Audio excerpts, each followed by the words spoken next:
Hello! Hello, hello, hello! Magandang araw at magandang buhay at panibagong vlog na naman si Bonsai Tanglong po.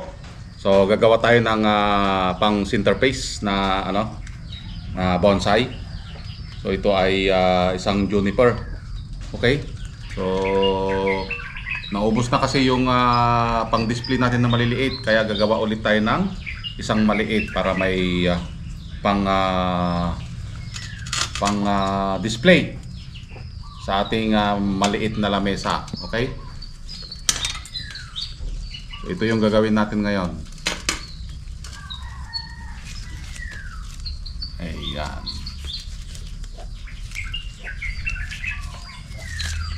Yan o. Yan ang ating gagawin.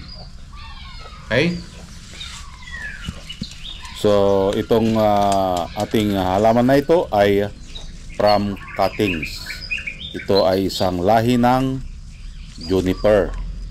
Yan. So i-wire lang natin yung kanyang trunk at lagyan natin ng sayaw. Kasi nakita naman natin kanina ito ay straight.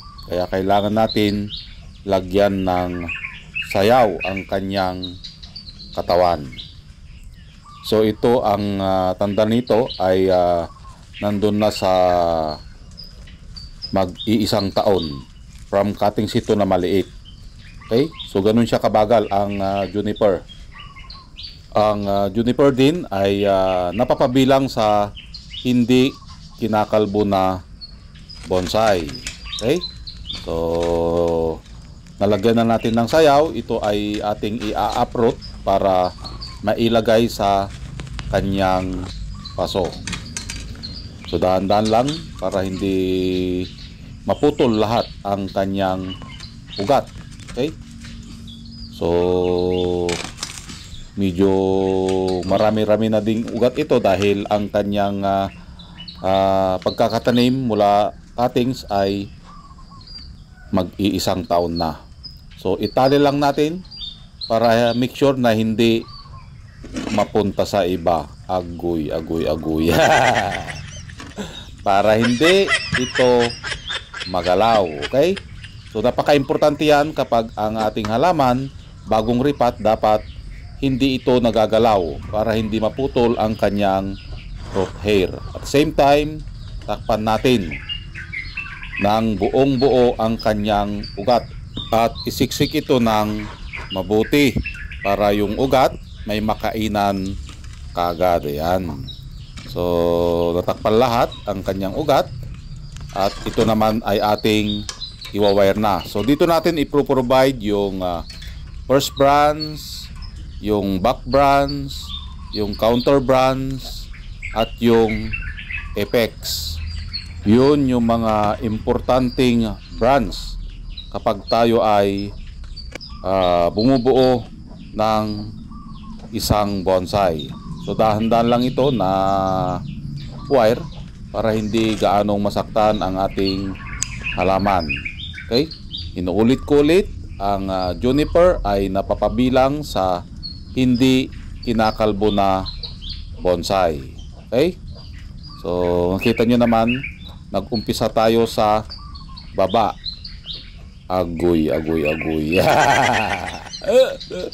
Ano daw? Mag-umpisa sa baba. Bakit tayo mag-umpisa sa baba?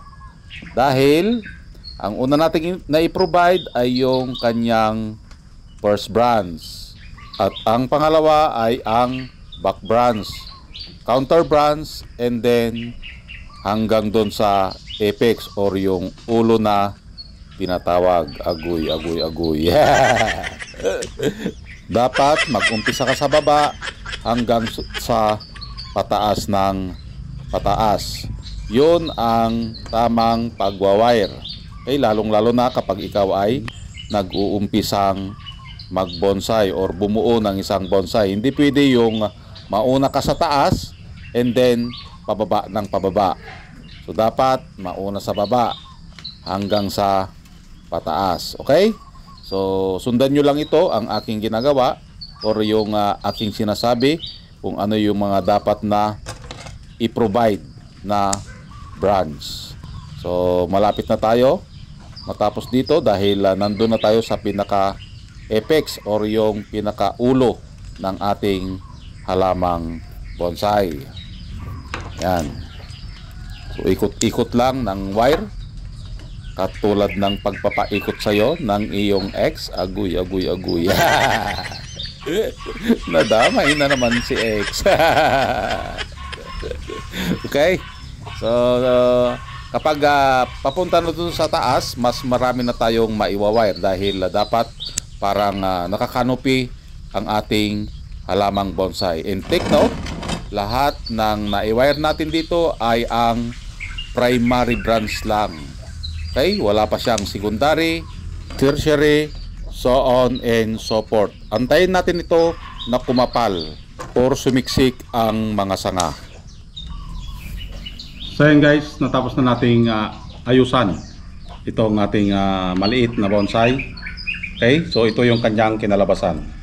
Kung ikotin natin ng 360, ito yung makikita nyo. Yan, ito yung kanyang harap. Okay, so antayin natin ito na makarecover dahil kulang pa ang kapal ng kanyang mga dahon, pero ganito na lang siya kaliit. Okay, yan, nilagyan lang natin straight ito kanina, nilagyan ng sayaw, inaikot-ikot yung kanyang katawan para magkaroon ng sayaw at ito na ang kanyang harap. Okay, mayroon na tayong aalagaan ulit na maliit na bonsai pang centerpiece. Okay, yan. So, maraming salamat at nakarating na naman tayo sa dulo ng aking video. Hanggang sa muli.